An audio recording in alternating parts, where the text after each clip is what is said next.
costs that we're at right now, things like that, you start finding Rockland's growing out, Sun City's growing out. You start actually finding your food insecurity disappearing, right? People are getting top dollar for their houses in both parts of Roseville. I think my parents' house is valued at $500,000. The house that I bought in West Roseville off of Fitterman and Baseline I bought it for $250,000 brand new. I think it's worth like $800,000 now or something like that. So not even I can afford to own my own house if I had to buy it at today's rates. I am right there. I could not buy the house I live in now. Like, yeah. Right. And that's a little bit of the transition you even saw back then. So cyclically, we see the economy changing, right? The big change happened in 07 and 08 when the recession hit, because now, you know, my sister was, who was that mortgage company that went under? Countrywide? Yeah, Countrywide mortgage. Yeah, my sister had a Countrywide mortgage in Lincoln, you know. Yeah. I'm like, how did you get into this house, you know? Oh, Countrywide, you know. When all that shifted and all of those construction workers and all of that disposable income that was getting dumped into our economy, those were people that were out of jobs. I remember we were getting, I was getting people with, you know, PhDs saying, hey, you know, I'm looking for a job, and it's like, yeah, I don't have any positions. Like, I'll sweep floors. I need a job. I mean, it got really bad. So prior to 07, our numbers were about 10, 15,000. They immediately shot up to 60,000. And in 09, we added this space right here. When we added this space here, we thought, wow, this is it. We'll never have to move again. This is 3 times bigger than what we've ever had. In the city of Roseville, people love city of Roseville. Some don't. Well, the other side of my family, they all work in the city. Right? Right. Well, it's okay. We had this old office that we had rehabbed, got HUD money, rehabbed this office. It was like 2,000 square feet. And then one day I walk out and I see this sign with these parking garages. I'm like, oh, cool. They're going to build parking garages. And I looked again. It's like, that's right where my office is at. Next week I got an eviction notice. The county had owned the property. It was the old courthouse on Church Street. We rehabbed it. It was our office since the late 80s. Since the late 70s. We had it, and we thought, wow, you know, at least we got this little building for like $200 a month. The city bought it from the county, and then said, you gotta go. And then now it was like, oh, wow, I gotta move quick. But what happened was I lost my offices, and I had to build this. This was actually started with myself, the director of operations. We only had like 3 or 4 people. Yeah, we only had like 3 people. We had 3 or 4 people. We started building this thing. The landlord walks in. He's like, "What is that?" I'm like, "It's an office. You got your permits? Permits? What is that? I don't need those stupid permits." I was like, oh boy. We had to run out. We had to get an architect. We had to have it engineered. We had to hurry trying to push it through the city. You know, we did all of that. But this was not ever supposed to be, because you can see how much valuable warehouse space it takes up. So what many people don't realize, and I talk about kind of a new normal. After the recession, kind of like COVID, right? It's like, but that's over, right? Things are back to normal. For almost a decade, hunger, food insecurity in our service area, Placer, El Dorado, and Nevada County, was more like this. People are back to work. What do you mean? There's hungry people. And what happened was that 60,000 stayed at 60,000. Then it grew to 65,000. Then it grew to 70. You know. And by the time we got to 2020. When we hit the pandemic, we were at pretty close to 90. So the new normal had even increased. And even back then, we started seeing it was middle class folks. It was people with less disposable income. It were people that were living in Roseville to go to Wood Creek High, but multiple families, were barely making it. Those were a lot of the people. During that time period, we went from 10 to 15 agencies to over 100. And during 07 to 2020, actually I should back up. Prior to 07, we did all direct services. We had a handful of agencies. So it was like 80% direct services, which is the distribution site you see in Roseville. It's going on in Lincoln. It's going on in Sheridan.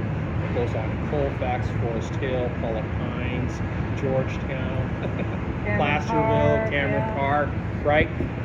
That was 80% of our workload was done through these drive up with the truck, take a bunch of food out, and hand out food. So we had done that. But after 07, the need was so high, our staff was so small, we couldn't scale up. We absolutely could not scale up. So we went to an indirect model, and that was food coming to us, to Salvation Army, St. Vincent de Paul, right?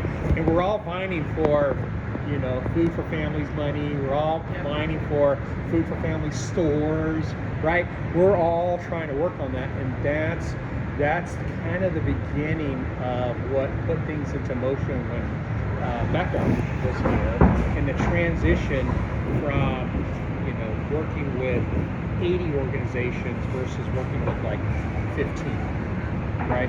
Because our organization was pushed to evolve, and we got bigger and bigger and bigger, right? And so this area that used to house all the food that we ever had, plus the volunteers that needed to bag up the food, this was the spot, and it was like Tetris. I got a picture I got to post where it shows all of this is just filled, and there's like one walkway to get in and out. We'll move back here. So right now, this is where volunteers work, okay? And this is another area that they separate kind of the dry storage donations that we get. Okay. Just some numbers. Prior to 07, we were at about 2 million pounds. During the recession decade, I would say, we probably got up to about 7 million pounds. And I think right now we're pushing close to 10 We're million. at 10.2. 10.2 million, yeah. And a lot of that Rayleigh's, huh? A lot of that has been Rayleigh's. Yeah. Your timeline. When I went back to school, that's really when communal living started again. Right? Right. It was right in the middle of that timeline, so that makes. Yeah. So this has been really nice to work with him because you can see it's it's heated, it's controlled. Yeah. And we did that on purpose, and I'm going to tell you, my board was not happy when I said, "Hey, I got to put heat in there," and they're like, "Why?" It's like the summertime. It's like 150 in here. Exactly. How am I going to get Girl Scout in here to pack up food at 150? So we got this space. It was actually a board member that helped us with the real estate. He was a board member. He did the whole real estate deal, and then his commission he donated back to the food bank. But when we got this was Bierman's, I think. Mm-hmm. It was a brewery. Yeah. This was Bierman's, and there were vats in here. Yeah. And when we took it, we kind of knew that this space was going to be available to us at some point. So we knew that if we ever needed to grow, which we did in 2017, There's a photo of the Rayleigh's cans. right? Yes. And I remember that when we got the okay, my warehouse guys weren't wasting any time because this was just drywalled in. They were out here cutting. Making it happen. Well, we had so much product in there Yeah. that we couldn't move around. And so what we did is we started in this space with pallets on the ground, racking, this refrigerator and this freezer came a little bit later. 2020. This is actually a lot of the infrastructure build out that you see as a result of COVID. So at that point, another huge, global issue hits that affects food banks, and we become kind of the go-to. Sure. And it starts with the embargoes, really, because I think Trump is in office. He's having issues. People are not taking our farmers' product. USDA is buying that product back from the farmer and then now starting to pipe it through the food banks, which turns USDA into a whole different source of food that we'd never seen before as well. So that, and USDA, I will tell you, every food bank's going to have the same story from the 80s. It's, if you're in Northern California, it's USDA, and it's the Food for Families from Raley's.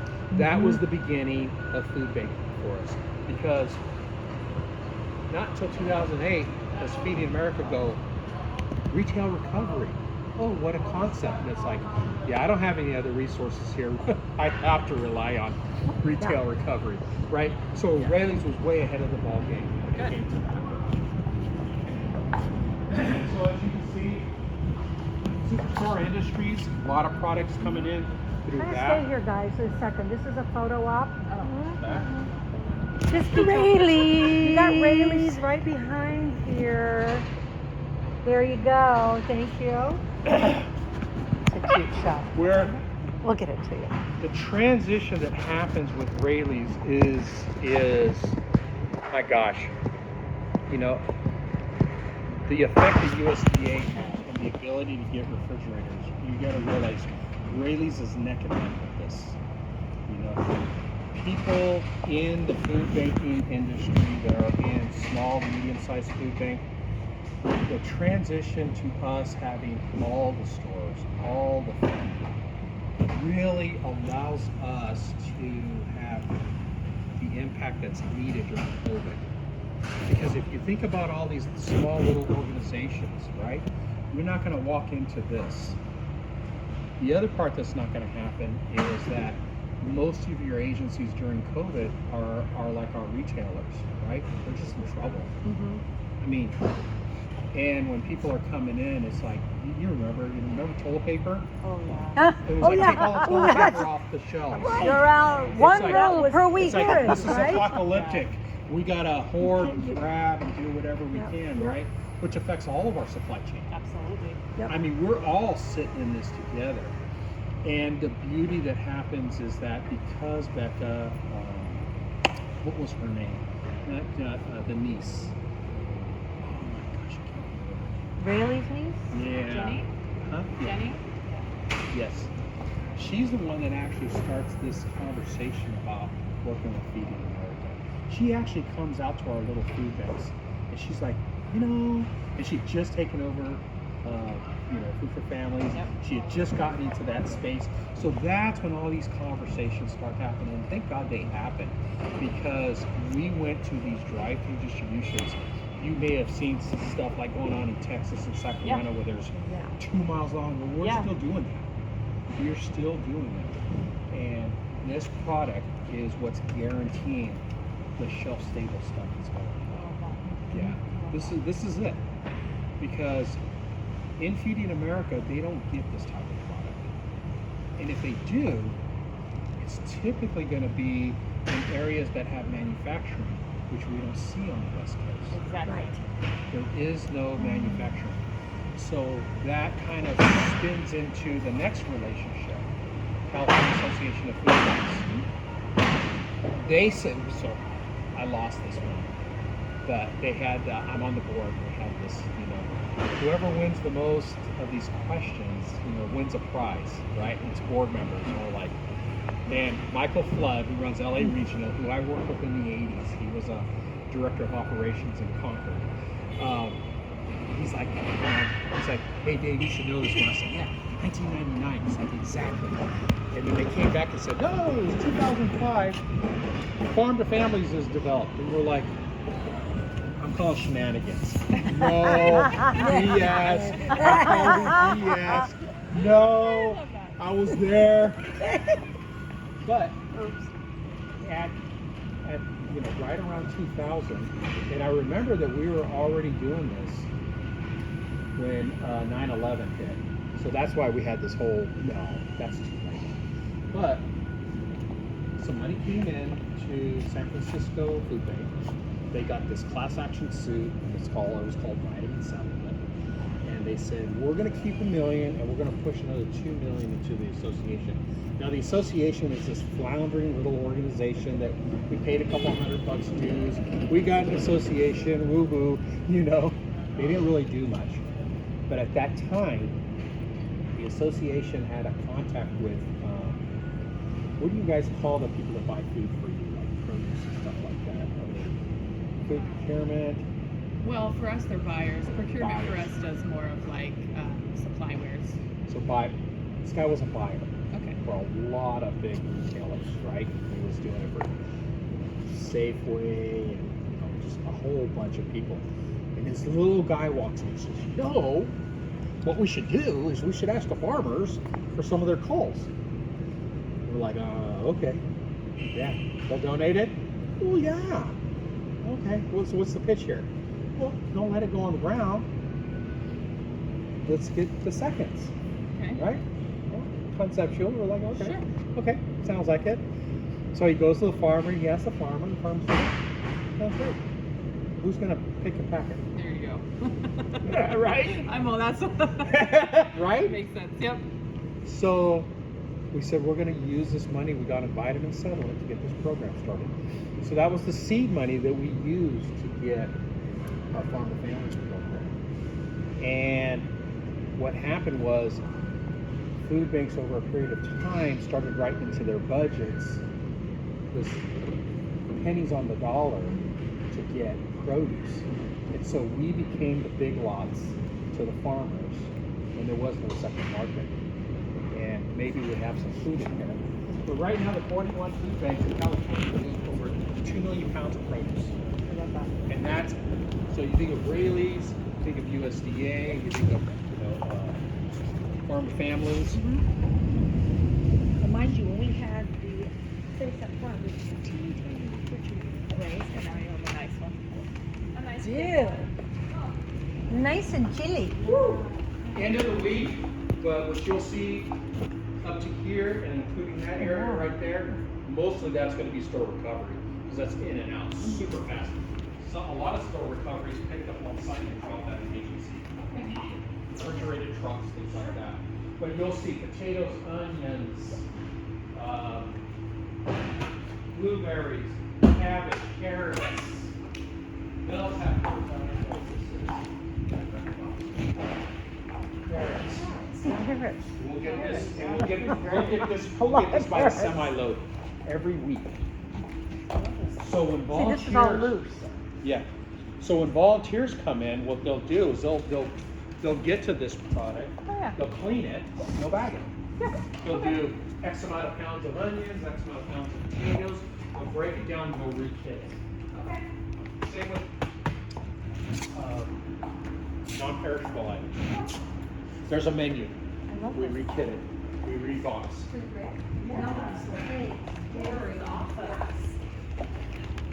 How exciting. It is cool. Oh, sorry. Yeah. It's okay. Wow. The back half of our warehouse is like that, so I have a nice big jacket. Right. I walk with my. When it's 107 degrees in your I remember during Christmas time, I think it was Christmas or Thanksgiving, Brandon was doing the big turkey giveaway. And Oh yeah. I remember being in the refrigerators and freezers. All right, cameras are here. Everybody looked lively. Yeah. Let me get blood back to my face. It's so cold in here. This feels lovely. You know, I haven't felt this in a long time. Yeah, so the second item that we added was this freezer. So we've outgrown this. We've actually outgrown the refrigerator. We're looking for $1 million Okay. Right. You see a freezer, Oh right? yeah. For the beets. Yeah. We had to, when we had this built, we actually had to demo all the concrete out. We had to demo the concrete, put that glycol in there with the concrete. concrete so it didn't freeze. And Oh. it did buckle, so we had to demo all that out. Remember that. Offices back here we built out, we moved into this space. And again, we have on file, we have about 80 plus agencies. We'll head to this direction here. We have 80 plus agencies. On a weekly basis, we probably have about between 50 and 60 active agencies. Okay. Plus we have 85 stores that we pick up as well. So keeps us pretty busy. Yeah. There's a whole fleet of trucks back here. Yeah, that's a lot. How many trucks do you semis? have? I've got about 10 24-foot box refrigerated Okay. trucks, and I've got 3 semis. Sure. And I run semis as well, all Class A stuff. So we had the same issue you guys did, right? Drivers. Where are you going to get drivers? What are you paying drivers? Yeah. Right? I remember talking to, who was I talking to? Nichols. No, somebody else. So how do you guys pay? And they go, well, we're like volume, we're on piecework. And I was like, okay. So you're not per hour, are you? No, but kind of a discussion going on right now. I said, all right, I was just checking because I got to figure out where I'm at relative to what the market's bearing for Class A drivers. Yeah. Yeah. My dad drove for CRST for, I don't know, probably 3 years. Mm-hmm. He had to change. He used to be a contractor and he wanted to see the country, so. He started driving. And he loved it. Did he? Yep, loved it. Retired now, but loved it. Absolutely loved it. Did He he? actually helped us a little bit when we had our strike. Okay. Yeah. So he actually moved trucks in several spots. So Right.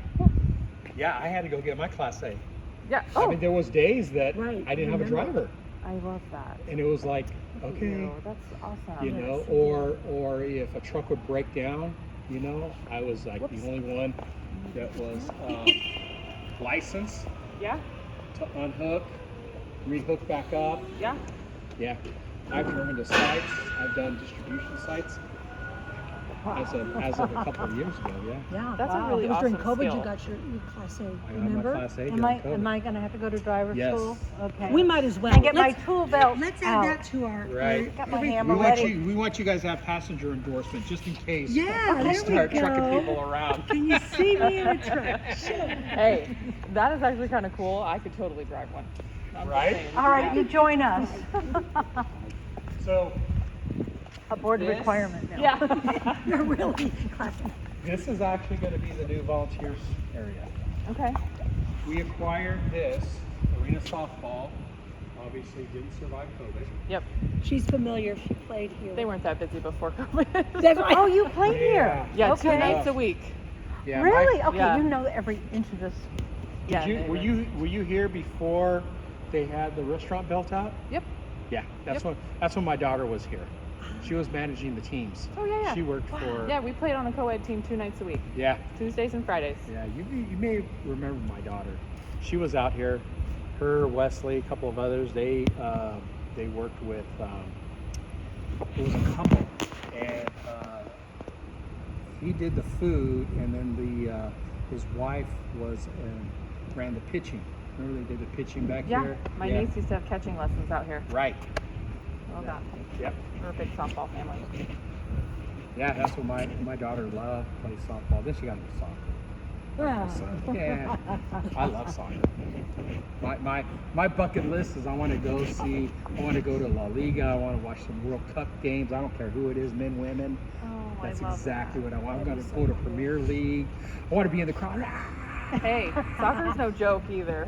Yeah. No joke. To me, those are real athletes. Yeah, I If don't. you I'm think not a about runner. Professional team What here, they isn't there some do. money coming Yeah. in with And the Nagel? amount of time they Bruce spend Nagel? moving. Yeah, their Yeah. agility They, is insane. their conditioning has to God, be I'm sure off remember the your Is chart. it to, Oh, yeah. is it More to than move football. the Republic Oh, to yeah. MLS team? Yeah, Yes. absolutely. Wow. Total. Yeah, but he's Those talking guys with a and woman women are total who's athletes. running a corporation. Oh, I forget. It's from Minnesota and bringing it down here. It was a great article, but it was Bruce Nagel, Okay. and I was pretty impressed with. And Bruce is out of El Dorado Hills, right? Yeah, he did the town center with. I recognize that name. Yeah. Yeah. And he's on our list of people to get to know a little bit. So, Yes, what's up with me? we're Hello. planning to We do like that. to make friends. We're going to be making lots of Yeah. This is an awesome space. So the idea here is to turn this into the volunteers Mm-hmm. right? We got to figure out the whole cooling and heating issue. We've got the fan up, but we still got to figure out how to keep some relevant temperature control. Oh, because there's into this nothing area. centralized in here. No, Okay. no. And that would just cost a bazillion dollars. Yeah, wouldn't but there's new technology out there. I mean, you know, you see these little funny commercials with this little swamp coolers, little personal Yeah. swamp coolers. You ever used one before? it? No, they work. I know I've seen them, They- but I've seen a medium-sized version of that my daughter, she's getting married, so her wedding venue has like outdoor air conditioning units. Yeah. That's what those are. Oh. That's They're like this exact. tall. They're really cool. They are really cool. Really? Yeah, they work. Yeah, they absolutely work. Yeah. Really? Oh Yeah. yeah. So you get the circulation, you get that cool Okay. air, and it's pushing Yep. things down. You're kind of good to go. Dave, what are these vents up here? Are you talking about the windows up on No, top? down below the little bar? Yeah, the bar. Oh, Oh, so those, this is yeah. so that is how your electricals run Oh. through this complex. It's called a bus bar. Okay. And if you notice, you'll see electrical along the wall here tied into that bus bar. Oh, So okay, it's yeah. running, and then you see it on the back side there as well. Mhm. So this was one big complex, open. And then whoever bought it partitioned it out, rents it out, leases it out. Yeah. We've always been asked, and we know that capital campaigns in our future at some point, we know that we'll need to get there. The current landlord charges us about 40 cents a square foot for our space. Okay. So the rate that we're getting it right now, I use the analogy, there was a time when, I know your husband loves motorcycle riding, right? Everybody's getting together and riding in motorcycles. We're going to Crater Lake, we're going to Highway, all this stuff. Well, it turns out that I had a buddy that owned the Harley shop. So my friends were always with these $30,000 motorcycles, and they're always asking me, when are you going to buy a motorcycle? I said, well, here's the deal. I rent a motorcycle for the weekend for $50. I don't really see a reason to buy a bike. Yeah, exactly. And I get to pick whatever one It's I like the want. boat situation too. Right. Oh yeah, 3 Exactly. months a year. Right. Yeah, what's the old saying? Don't invest in things that eat and float. Hey, that's actually funny. And float. Okay. Yeah. My husband and I have had that boat discussion multiple times, and I'm like, honey, it just will never pencil out. It just won't. just Let's rent spend it. the money and rent it for Right. when we want to rent it, Right. and then And then you don't have to repair it. You don't have to maintain it. no Well, storing, nothing. And quite honestly, that's kind of worked to our advantage here. Yeah. Sure. Yeah, that makes sense. So the restaurants at some point, part of a mini capital campaign will be to raise money to turn those into a bullpen, a conference room, Okay. more offices, because we've got a lot of off-site people. It'd be better. It's like, right now Lori's in there trying to make a call. She's got they got to walk out, Got going it. down the hallway, Get in the car. get in the car, makes it a little. We have